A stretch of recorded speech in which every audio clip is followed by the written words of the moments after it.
I'm Sean Carson. I currently work for an organization called Tech 2020, and I've been with them for 10 years. And what I've been doing is working with technology companies, technology startups who are commercializing technology. So I'm very familiar with the process of taking a really cool technology and turning it into a business opportunity.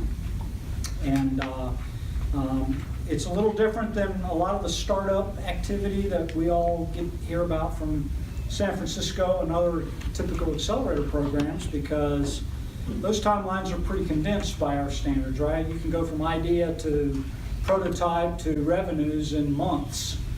And a lot of the stuff you guys are working on is going to take months and years, and a lot of years in some cases. So it's a slightly different entrepreneurial challenge, but we get that. And so that's kind of the nice thing about doing this. So yeah, that's me. My contact information is here. All of this information, each week we'll try to give you some printed content, but all of this stuff's up on the Dropbox that I sent you this afternoon. And by the way, while I'm thinking about it, I think we captured everybody's email address on here, but in case we didn't, edit that for me so I can make sure how to communicate with you directly on email, and then make sure you have the Dropbox link. Okay? And so I've got a good friend who's going to be helping me out along the way. His name's Lynn Youngs, and he happens to be sitting right here on my left. I've learned everything I know from Lynn, and Lynn got it all from me. And so hopefully whatever I forget, he'll remind you. And actually Lynn teaches a finance class that's awesome, and that happens to be my weak spot. So when we talk finance, I'm going to rely on his expertise when we do that. But he's got, I'll brag on Lynn a little bit. We both have had entrepreneurial experience and corporate experience, but Lynn's had a little bit more than I have. He's been part of some very successful companies that he'll tell you about. He's been part of some catastrophic blow-ups. And all of those are important, right? Entrepreneurship is about taking on risk. And when you take on risk, there's an excellent chance you're going to fail. In fact, the chances of any of you being successful, wildly successful in this world, in entrepreneurship and startups, is probably about 1% to 2%. So, but it's about the journey. And one of the things we want to do is learn what we learn along the way, and to celebrate the successes as well as the failures. And so there's success in the failure as well. And I don't know how much we'll talk about that along the way, but Lynn and I both had our time in both sides of it. Tell them about the Anderson Center. Now that you got a mouthful. Give me 30 seconds. Okay. I'll segue for him. The Anderson Center was started about 4 years ago, 3 years ago? 6 years ago. Holy cow, 6 years ago. And it was started with a donation from one of our local success stories. Back when I had dark hair like you. Yeah, see? That's like being president of the United States.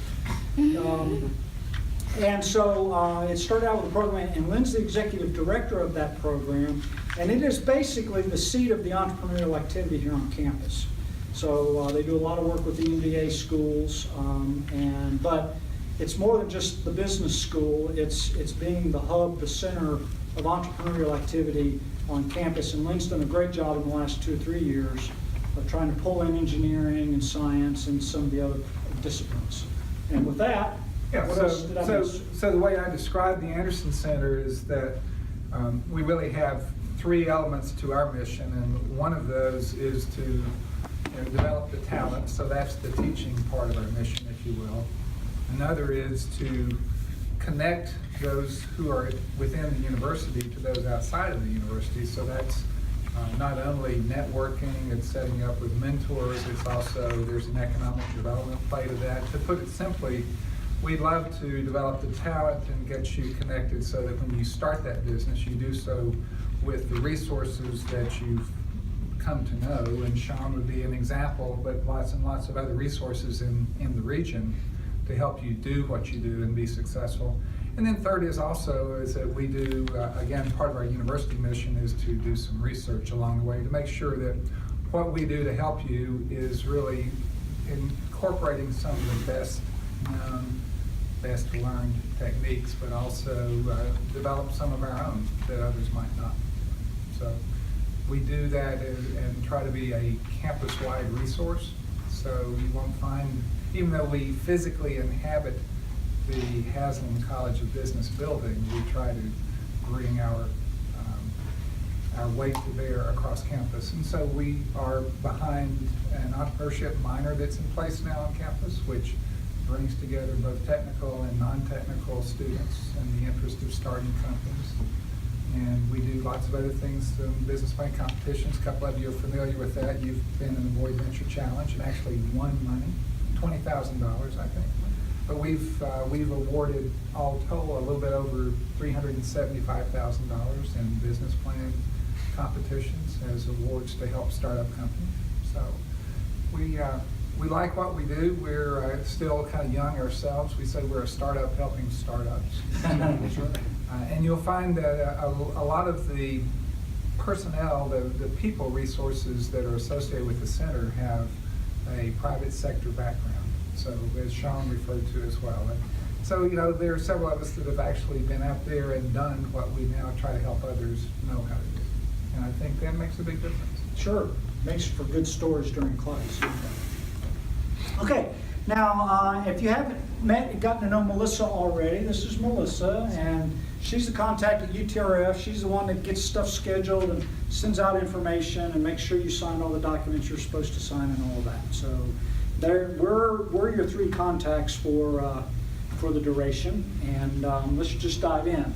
So don't worry about writing this down. If I got your email right, I will have already sent you a link to this Dropbox. The only reason I put it up here is to remind me to tell you about it. So in that Dropbox will be copies of everything I hand out to you, and maybe some other resources as we go. So we'll try to keep you updated with all the information that you need there. So this is the schedule for the week, and that's on the UTRF website that you've probably seen. I just kind of wanted to review that really quickly for you. Melissa, this is the newest one, right? We mentioned moving pitch day, is that right? Are we good? Yes, that's accurate. That's the latest, greatest one, okay. That's the one we're married to. This now. one's moving around a little bit, just as startups do, so we got to be flexible. So tonight's the kickoff. The next couple of weeks, we're going to cover what will start tonight, the business model canvas. And then when we get up to workshop 3 or 4, depending on Lynn's schedule, we're going to pull him in to discuss finance. And then we'll spend the rest of the time getting you ready for your pitch. And it's something that we're both very good at. And it's not a typical PowerPoint approach, even though that's what you'll use. We try to break down, as we go every week, we're going to start adding layers of your story that you're going to tell. And so we want you to be able to tell a good story to a crowd of people that don't understand your wonderful technology. And that's our job. So that's kind of the schedule for the week. And we do, after workshop 3, we will use the business model canvas format to make decisions on the 6 finalists. There's 10 company ideas total, but there's only 6 spots to present at the presentation. So we will choose those after the 3rd workshop based on what we think and the progress we think you're making, and it'll be a secret committee, and we won't tell you how we make our decision. But it will be a good decision. All right, so the objectives for the course. The first thing we're going to cover with you, and those of you in the Breslin Center have seen this before, but it's a framework that I like called the Business Model Canvas, and I'm going to introduce that to you tonight. We'll introduce it tonight, and we're going to use it for the next couple of weeks. And the point of that is to give you a framework that you can use for any business idea or any service idea. And it doesn't matter if it's high technology or opening up, another casual pint brew pub. The questions for starting the business are pretty much the same. The answers will be different. But the process of analyzing the business opportunity is generally the same. At the end of the day, you got to be able to make money. And this is a framework to guide you through the process. And it's a great framework. People all over the country use it. And so we're going to dive into that. Financial review. For boot camps like this is the hardest part because you've got to be able to make the case in your pitch that your business will make money at some point in the future. And when will that be? And probably the more important question right now is how much money do you need now to get you there? And you got to be credible in conveying that message. And so we're not going to have time probably to dig deep into the financials, but our hope is that you'll be conversant in the financial language so that if somebody asks you a question about it, you can at least return a reasonable answer. Okay, we're not here to make you CFOs, but we're here to make you help you understand what it goes into the process of thinking through whether or not your idea can make money and how much you're going to need to get you there. And then finally, telling the company narrative. We can say how to give the pitch, and I can give you the 10-slide outline, but I'm not going to do that. I'm not going to tell you how to make your pitch. I'll give you 10 minutes, I think. Is it 10 or 15 minutes? Did we decide that? We'll let you know for sure. You're going to have 10 or 15 minutes to give your pitch, probably 10, and you'll have 5 minutes or so Q&A by the panel of judges that will decide who wins. And so I'm going to tell you what you need to generally cover, but I'm not going to have to tell you how to cover it. I'm not going to tell you in what order to do it. I'm not going to give you the slide template. I want you to figure out the best way to tell your story. And some people are good at that, and some people want a template. But I'm just telling you, I'm not going to do your pitch for you by telling you which slides to use. It's up to you to come up with your story. So those are my 3 objectives. Now there's a 4th objective that you have that I care about, but it doesn't apply to me, and that is Need a drum roll? Yeah. win the money. All right, there's $25,000 at stake here, and that's a lot of cash to get started. And that's a grant, man. You don't have to pay that back. You don't have to give anybody equity. It's yours. So UTRF is really doing a blessing in this by putting this kind of money up. So that's why most of you are here, right? Or all of you are here, is to win the money. Okay, so my job is to get you there. All right, so the benefits of these, I talked about the framework. I'm going to teach you a way to think about a business opportunity that could apply to anything you can come up with. Part of it, and we've already started that tonight, you already know that I'm available and Lynn is available, and we're going to introduce you along the way to other people in the community. We do have a growing and very strong entrepreneurial community. You're not by yourself. But you have to spend some of your time to go out and meet people and network. But if you're willing to do that, there's people here that will mentor you. There's people just like you thinking about startups, have gone through the same things you're going through, have made the same mistakes you're about to make. And that's how you learn how to do this, through the community. And so we've got a growing community, and we want to make sure that you get through the program with some of that.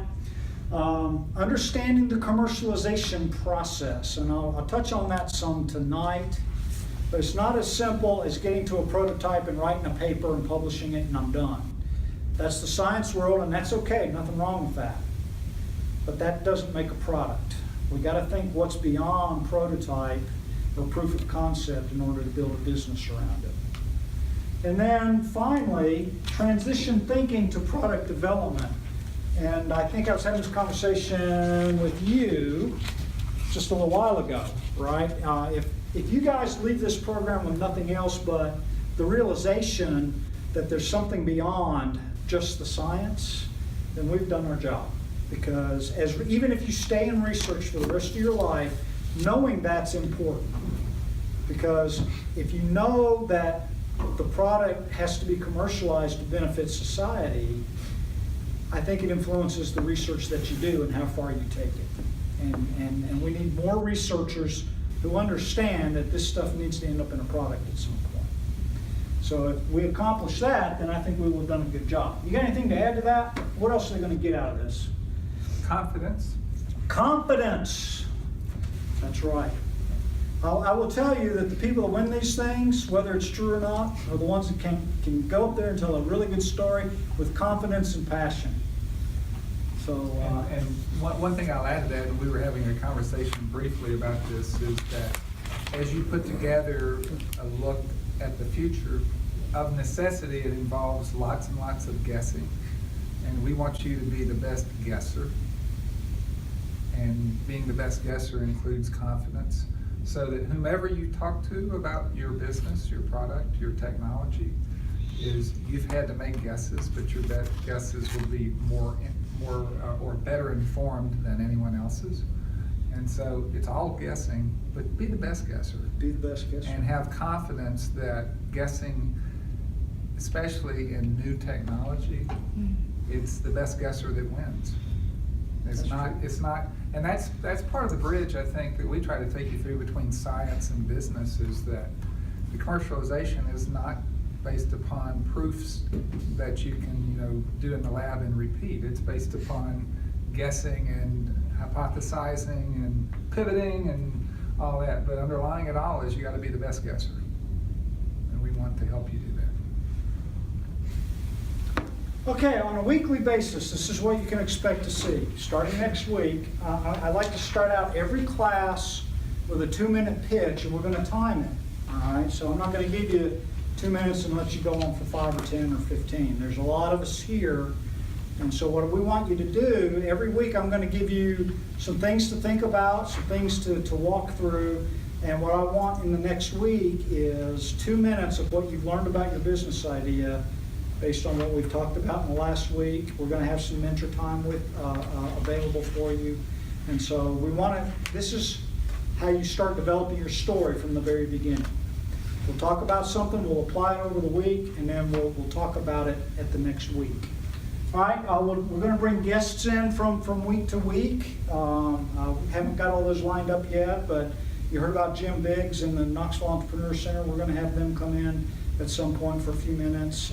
We might have an investor come in and give you some perspective for a few minutes. So every week we'll try to introduce you to somebody new in the community that's important in this world. And then I'll talk hopefully for an hour, 10 minutes, or Lynn, depending on which of us is doing this.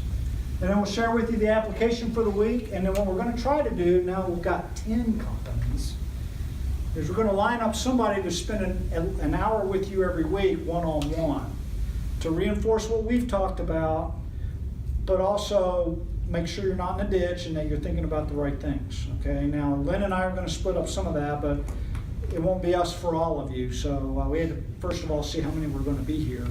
And then we'll get somebody in touch with you. And even if it's a phone call or a Skype, that's fine. But the point is for you to get somebody else's perspective to apply to your thinking.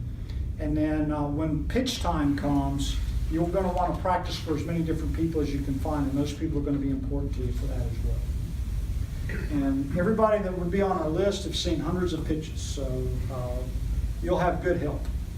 So that's the weekly routine for the next 6 weeks. Everybody good? Okay. Let's jump into a minute or two about commercialization. There's 5 stages of commercialization. And most researchers stay in this first stage where it's the R&D, and as far as UTRF is concerned, the disclosure process, and then if it's a good opportunity for them, then they want to license the technology. And as far as building a business idea, the idea here is to prove that the concept is possible. And you guys know that, you're scientists, right? I don't have to tell you something you don't know.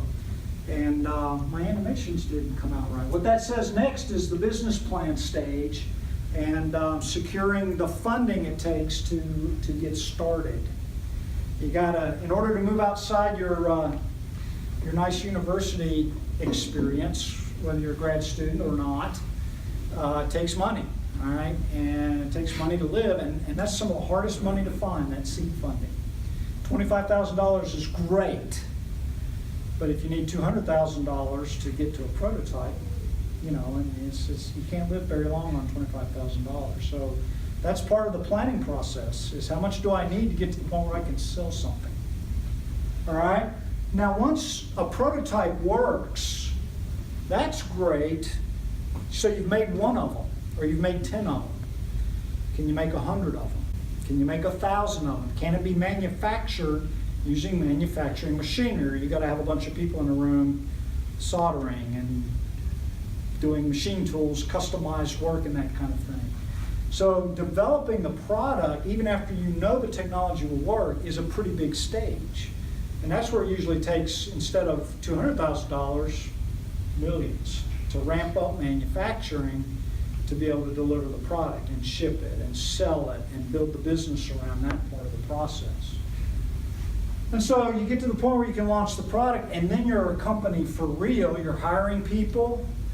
You discover the glories of human resources and paying taxes and being a company and scaling up the business. And that's when you need tens of millions of dollars if you haven't started generating it already. And at some point, we hope you're generating revenue and you can break even. That means generate enough revenue to operate the business, and hopefully more than that, provide a return to yourself and your investors. And how long that takes depends, right? We were talking about CTI, who became Siemens, and in a $1 billion exit. That's been a while ago now. That's been 10 years. That startup was about 20 years in the making to the exit that they had with Siemens. Now, that doesn't mean it took them that long to start selling a product, but that was a pretty intensive technology that it took, if I remember correctly, about 8 years to get to the point where they could generate revenue with their technology development.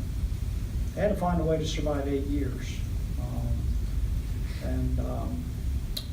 Idle Air, how many years before you were able to start selling something? I mean, yours was a big infrastructure input. So, I mean, there's a few years and several $1 million to get to the point where you generate revenue. Lots of investment. Yeah. And then, so that's the long-term commercialization process. And I'd just like to spend a few minutes on it because most researchers stay here. There's a lot to move the product idea down the line if you're going to be entrepreneurs. So that's what's ahead of you. So as far as this is concerned, you've got two choices to make once you have a technology development. You can either disclose it to UTRF, or you can publish it and give it away. But UTRF doesn't want you to do that. UTRF wants you to disclose it. The lab wants you to disclose it so they can protect it. There's value there. That's what they're there for, is to protect the technology and make it available for licensing. So they either license it or you can move to a startup. And both options are good. Sometimes startups are preferable over licensing it to large corporations. Certain technologies are really good for startups. Certain technologies are not. Some of the ag technologies that are going to take another several $1 million in development to turn into a product. Well, it's the big corporations that can afford to do that. But if it's computer code, your actual hard costs aren't that much. You got to generate the code to generate a product, and maybe a startup's a better way to go. So you've got that choice to make. So licensing, if you go licensing, you got to define the IP. Hopefully it's a large addressable market, and then organizations like UTRF or Tech Transfer out at the lab, they've got to go find somebody to license it, and that's what they do. But if you go the startup way, it's kind of the same. You define the IP, but you got to secure it and license it within the startup, and then you've got to find a business model that's going to work. Can I make money with this idea? Still, hopefully have a large accessible market. Accessible is an important word, because if your market's in China and you can't get there to sell it, it may be a great business idea, but it's not accessible, right? So that's part of what we're going to talk about in this class. Access to capital. It takes a lot of money to do that. Can you do it? And more importantly than that, because you got to have this first, can you put a team around you? Because you guys are going to have great ideas, but every one of you get to the point where you can't do it all. So can you put a team of experts around you to pull this off? And because at the end of the day, when investors are evaluating the opportunity, they're going to look at the quality of the team to make that investment decision. More so than they will the technology. They'll give you credit for making the technology work, but they want to make sure you've got the team around you to execute. In fact, it is said that investors would prefer to have an A-grade team and a B-grade idea than vice versa, because a really good team can make an idea with flaws work, but a bad team can ruin a good idea. And this is particularly important for people from the research background, because what do you guys do all of your life up until this point? You spend time developing your technology, your idea, and you know that better than anything. In fact, you know, on the PhD track, nobody in the world knows this as well as you do. You are the world expert on your technology idea. And that's great, but it doesn't matter to the investment world unless you got a team of people around you that can execute. And so how does that weave into telling your story? Doesn't matter how smart you are, and it doesn't matter how good your technology is. What matters in the story is, can you pull it off? Can you pull it off? And so the people that live their lives in the research world, their intrinsic value comes from their degrees, their career in research, and what they've discovered. And there's nothing wrong with that. But that doesn't carry as much weight in the business world. And so part of the transition thinking in this class is to get you thinking that way. You're great, you're smart, and you've got great technology, but nobody cares unless it can make money in the business world. Got it? Is that fair? I don't know if it's fair or not, but it's the way it is. So, regardless of which path you take, these are some questions that you should always be asking. Who would use this? Why would they use it? What problem does it solve? You'll hear us talk about that in terms of your value proposition. What's the problem in a market that you're solving? What would your customer pay to have a solution to that problem? How many could you sell if everybody on the planet bought one? How many are you likely to sell? Can you make it? Can you make 1,000 of them? Can you make 1,000,000 of them? All right, and how much is it going to cost to get to that point? How much money do I need to live on before I can sell my first product? And all of that, these are elements of your pitch that have to come out in your story. Okay? That's commercialization. Now, Peter Drucker, who is what we call the father of modern management, he wrote a bunch of great business books, especially a couple on entrepreneurship. So if you want to read up on some stuff, this guy's the grandfather of it all.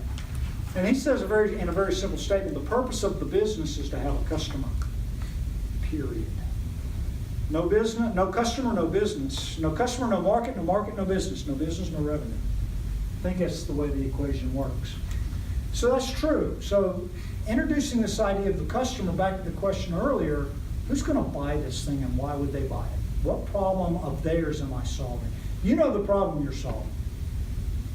But do I know that I have the problem? And can you convince me to take money out of my pocket and put it into yours in exchange for the solution to the problem you're providing me?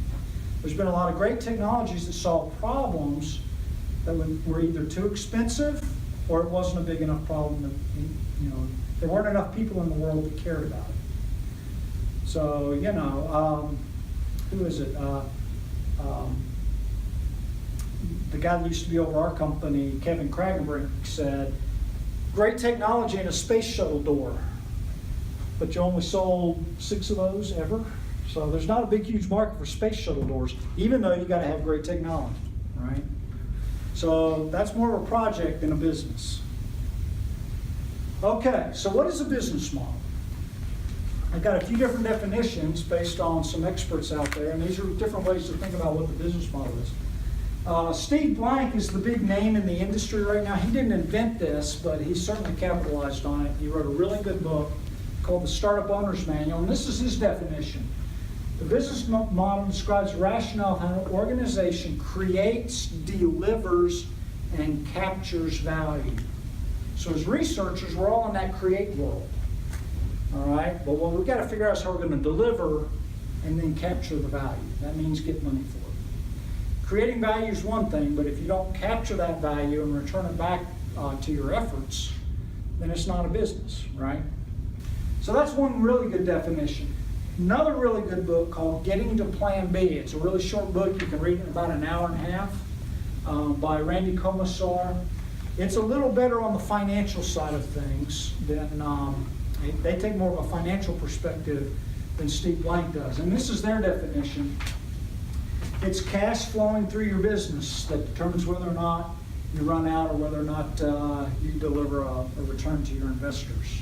If you run out of cash, the lights go out, the phones go dead, the heat turns off, and you're out of business. Doesn't matter if you got customers waiting to buy or pay, you run out of cash, you're done. Business 101. don't run out of cash. And so the business model is sort of how cash flows through the organization in that process. A little more of a financial twist. This is my definition. I like to think about a business model as the framework for creating value. Like I said, this is a process you can apply to any business idea to figure out if there's any value there that you can capture.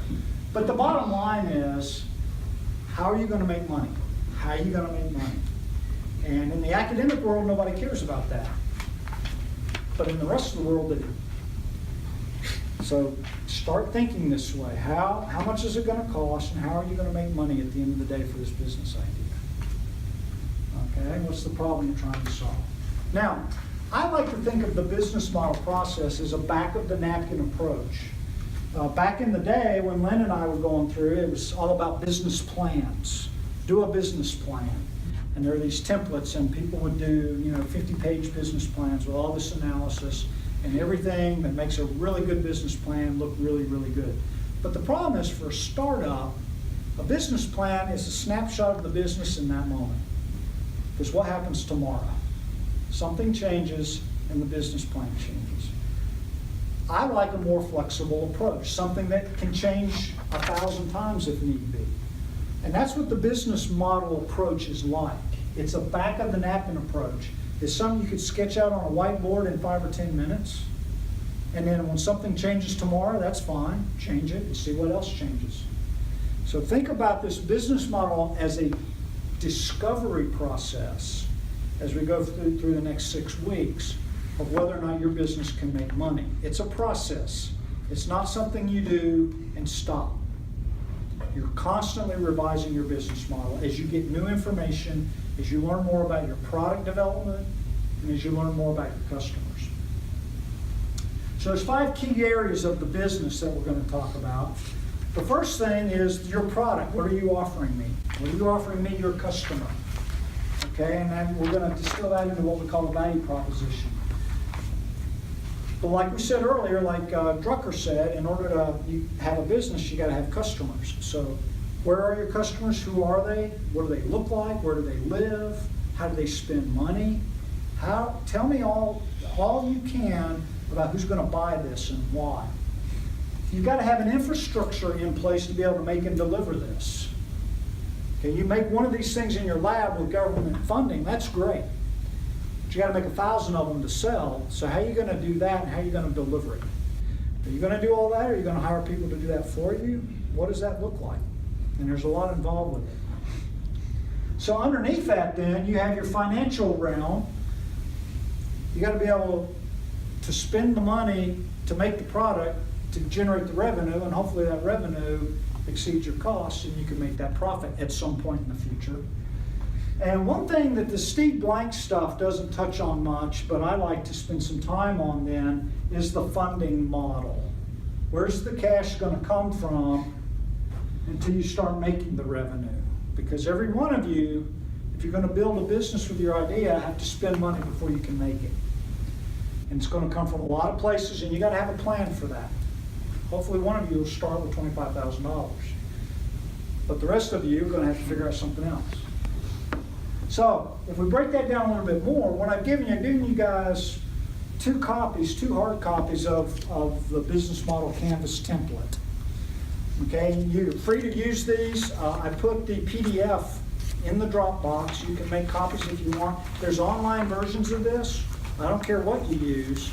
Typically when I sit down with a client for the first time, I'll pull one of these out and I'll just say, tell me what you know today. In about 15 minutes, we'll have it filled out.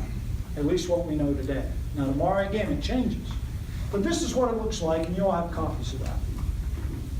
So what I want to do with the rest of our time is just briefly touch on each of these sections.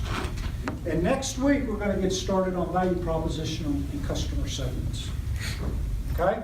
But what I want to do is just touch very briefly on what all of these are to give you a preview, and we'll go from there. There he is, 15 minutes late.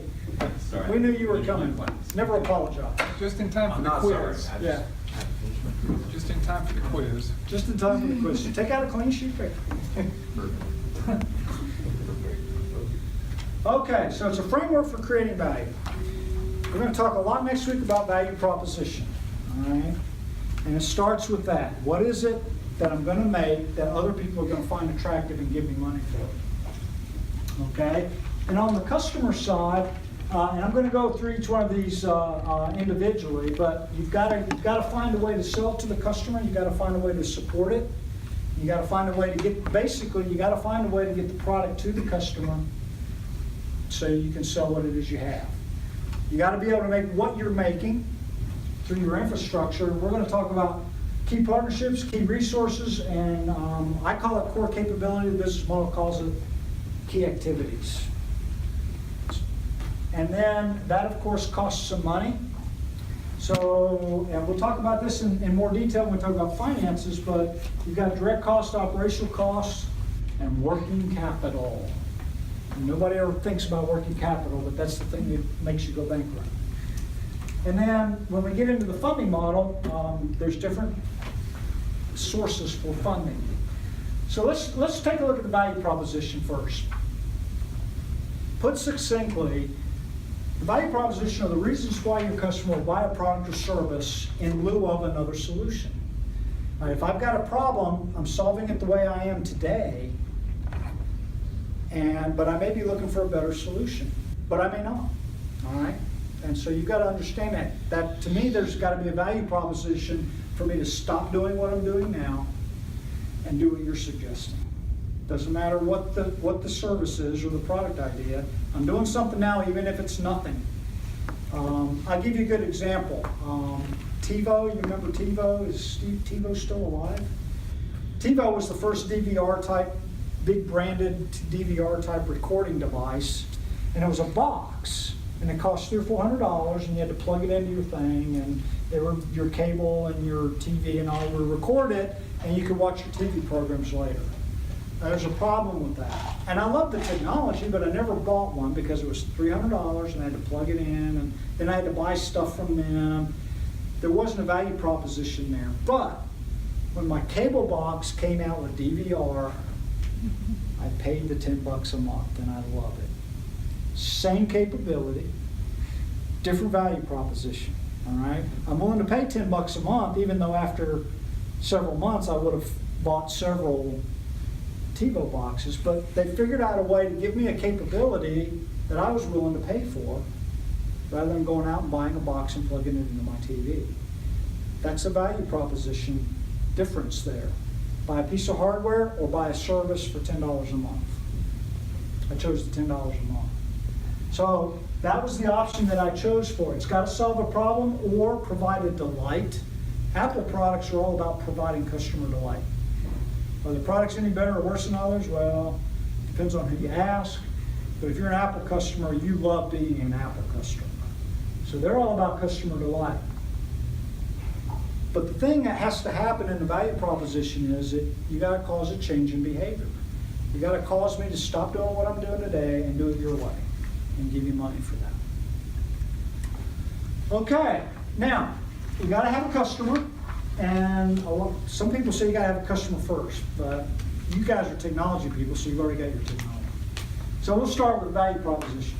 But you got to understand what market segments there are, how your market is segmented, and how big it is. And a market segment is a group of people that have specific needs, that are looking for a unique relationship with a product, and different markets might have different profitability. What's a good example of different markets with different profitability?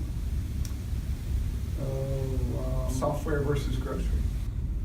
Or you're talking about industry? Or? Yeah, one industry where you have two different market segments that different profitability. So I should have had one top of mind. The car industry is a good example. A car's a car, right? But no, it's not. I mean, a Ford Fiesta costs a few $1,000s at probably not very much profit, but a Ford F-150 pickup, they sell a lot of them and they make a ton of profit because they're cheap to build and they make a lot of profit off of them. It doesn't matter if they drink a lot of gas. So, you know, in the automobile industry, you got a segment that wants big, huge gas-drinking pickup trucks and are willing to pay $40,000, $50,000 for them. Tremendous profitability in those vehicles, whereas the smaller Prius type cars, the profit margin's not as much. very specific need out of that product, right? So you making a Ford F-150 pickup, or you making a Prius? You know, and what does that particular market segment want out of what it is you're making? And will they pay a lot for it, or will they not pay so much? If you're unique in your market and you're the only one and you got a great solution, the iPhone doesn't sell the most, but it makes the most money. And I don't think Apple cares that they sell the most. Apple makes all the profit. And that's at the end of the day what they want, right? You can get a Android phone pretty cheap. You pay $300 or $600 now for an iPhone 6, right? People do it. Okay, so that's your target customer. Who are you going to sell to and how much are they willing to pay? Now, your product's got to get to them. And in the world of eBay and Amazon, you know, everybody sells online, but not everything gets sold online. Your product may have to go through a sales channel to get to your customer. And like if you're buying a book on Amazon, you make the buying decision in a split second, you click buy now, and it's done. The sales process takes about 3 seconds.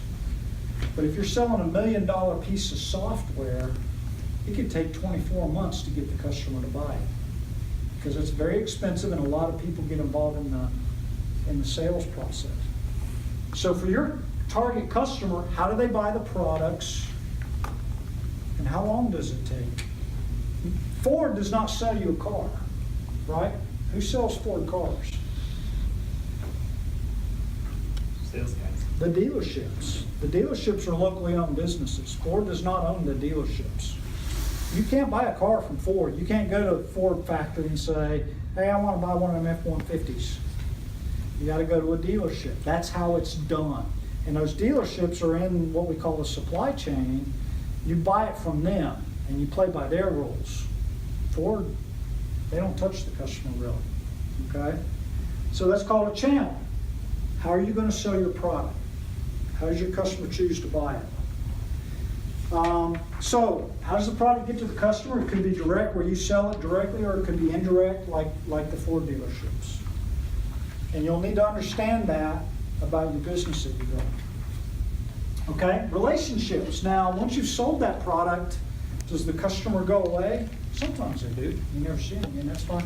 You make one sale, they're gone, see you bye. But it's better if you can establish a long-term relationship with your customers so they come back and they buy more and more and more from you, because they, like I said, I'm on an Apple 6, I'm on my second MacBook, I've had 3 iPads. I'm an Apple customer, I keep coming back. They like people like me, right? So how are you going to keep and grow your customers? Now that may not show up in your pitch, but a judge may ask you. So if it's a product that needs to be supported, like software, how are you going to do that? Are you going to do it, or are you going to hire that out to somebody? How are you going to market it? You're going to do social media marketing? You're going to buy the $500,000 Super Bowl ad? Every ad that I saw, I said, no, it wasn't $500,000, it was $5 million, right? $5 million for 30 seconds. $5 million for 30 seconds. Did you guys watch the Super Bowl? Did you watch the commercials and say, well, that wasn't worth $5 million? Quite a few times. Quite a few times. Now the Dorito commercial with the baby, now that was worth $5 million. Yeah, That was the best. I don't know about Puppy Monkey Baby. That one worth $5 million to me. How do you keep and grow customers? How are you going to find them? How are you going to convince them to buy? And how are you going to convince them to keep buying later on? That's called the customer relationship side of things. Okay, let's talk about infrastructure. On your chart there, it says key activities. Core capabilities is what we used to call it. What are the things your company's going to do? You're a startup. You don't have any money. You don't have any people. You can't do anything. All right? So whatever you choose to do next has got to be really, really important and something you choose to be really good at. And what you can't be good at, you got to find somebody else to do it for you as a partner. And that decision-making process is crucial, because as smart technical people, you may want to keep the technical development, but you may have to farm out the software development piece of it. Or you may have to farm out the electrical engineering piece of it, or whatever it is you need to do. If you're not good at it, You got to find somebody else to partner with you to do it. And when you bring a partner into it, then you got a relationship you got to manage, and your success depends on their success.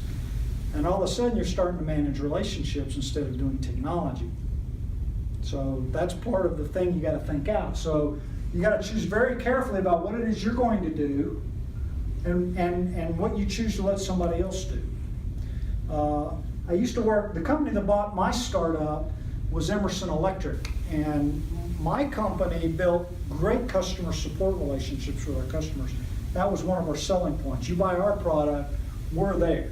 We'll answer your phone calls and we'll help you.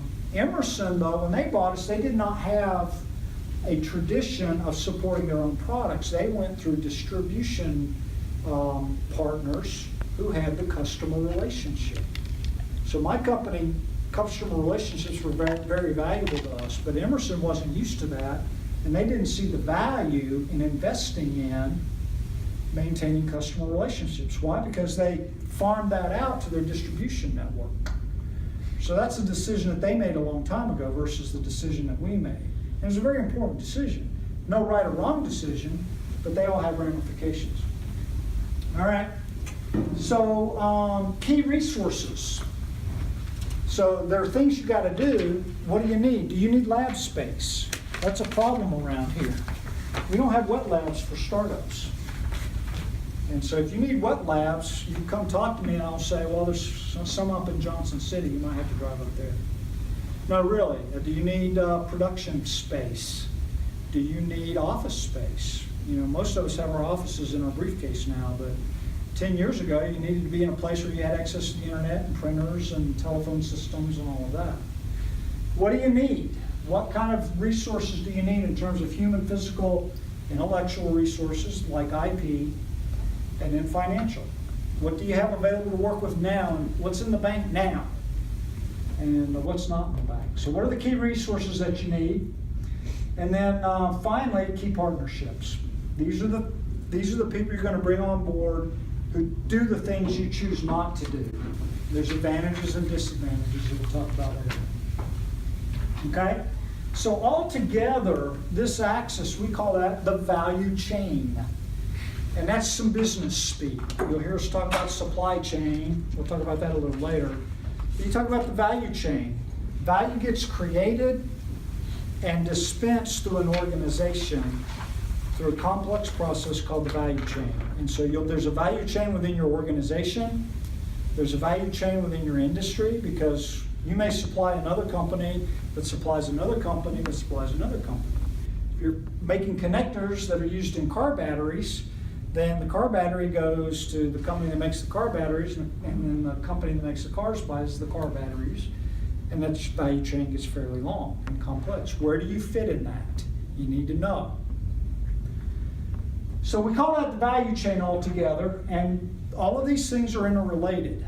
And in 6 weeks, we don't have a lot of time to dive deep, but I want you to understand that there is a relationship among all of these things, and at least touch on it and make you aware that these things exist as you think about forming a business. Okay, so financial viability. If we're lucky enough to create a product that people want, they'll give us money. And we have to spend money in order to get that. And if we do this the right way, then we'll have more revenues than we have costs, and we'll make money. And then they'll sing songs about us and do newspaper articles on us. And we can go to the Crunchies in San Francisco. They're going on this week. You know the Crunchies? TechCrunch is a prominent blogging organization for startups, and their version of the Academy Awards are called the Crunchies, and they're going on this week in San Francisco. So how do they describe it? It's the tech community celebrating themselves. Which is kind of the way it works. No matter who the community is, they will celebrate their own successes. Especially in California. So, all right, let's talk about the funding model real quick, and then I'll let you go. This is, again, I like to spend some time on this, because especially with technology commercialization plays, because most of you, if you do this for real, if you launch the real business, it's gonna take more than $100,000 to get it going. So you gotta figure out where that's gonna come from, and there's a lot of sources. There's your personal investment, there's debt, but if you're a startup, nobody's gonna give you debt because you're too risky, right? And maybe it's loosened up now, but in 2008, when the financial crisis hit, entrepreneurs could not even borrow money against their house if it was a small business. That's how risk averse the banks turned. Now, I don't know if they've loosened up yet or not, It but depends on the bank, but I just had a note last week from someone who was wanting to borrow $50,000 from the bank, and the bank said, if you will collateralize or back up that loan with $50,000 of your own money in a savings account, we'll loan it to you. okay. So in other words, the bank said, we'll loan you 50 if you have 50. So what's the advantage? There might be some advantage, in fact, sometimes there is, but it's not obvious. So when we get to this later on, we'll talk about this. The cheapest money out there is yours. You just probably won't have enough. All of you, if you start a business, will spend a lot of your own money. That's just the way it is. But you don't have enough. And so the next cheapest money is debt, 3 to 4 to 5%, and probably 10% for small business loans. That sounds like a lot, but it's still a lot cheaper than venture capital. Venture capital, even though you're giving up equity, the cost of money, they're expecting a return on investment of 38%, as opposed to 10% for a loan.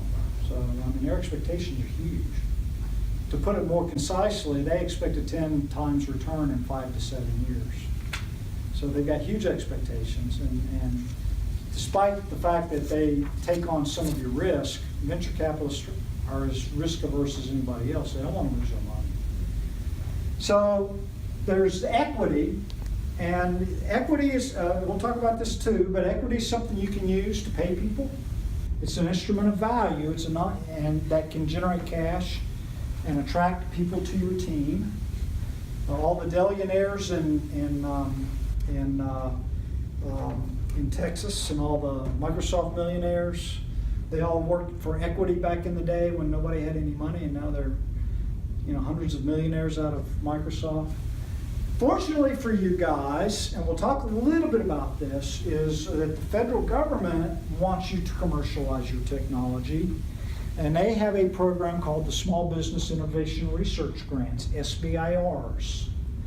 And that is federal grant money available to people that are commercializing technologies that the federal government's interested in supporting. And there's 13 agencies, including NIH and DOE and the Department of Defense and even Education and Transportation. They all have money set aside for technology commercialization. And so that's equity-free money, but you got to work for it. The grant process is not for the faint of heart. So there is startup capital out there. The point is, it comes from a lot of different sources, and you got to figure out how to piece it together in order for your business to survive. Okay? So now, what time is it? Is it 6 yet? 5:30, 5:30. All right, we got started early. We're going to get done early. Good. So this is what I want you to do for the coming week. Okay? Take a shot at your own canvas. All right? You don't know, you may not know a lot right now. You may know a lot. I don't know. It doesn't matter. And it doesn't matter if you fill out all the boxes. I don't care. Start with what you know right now based on what I've told you, and take a shot at it. Next week, I want you to take 2 minutes and tell us what you came up with. You can use a slide or two if you want. You don't have to use slides. I want you to get up in front of us and say, okay, I'm so-and-so. Here's my business idea. My value proposition is this. I'm going to sell it to this market. Tell me what you come up with so far. By then, we'll assign some mentors to you, so we'll have some mentors to follow up with you next week. And that's it. Anything to add to this? If you, as you are doing your draft on this, there's bunches and bunches of free resources online if you just are dying to know a little bit more about how to do any piece of it. But like Sean said, part of the benefit of being in here is the process of learning, so we purposely leave it so that you will take a shot at it and you'll learn by taking that shot, and then we will help you fine tune it. But there's not a wrong answer. So, The pathway to success is 1,000 small failures that we correct along the way. All righty, you guys good?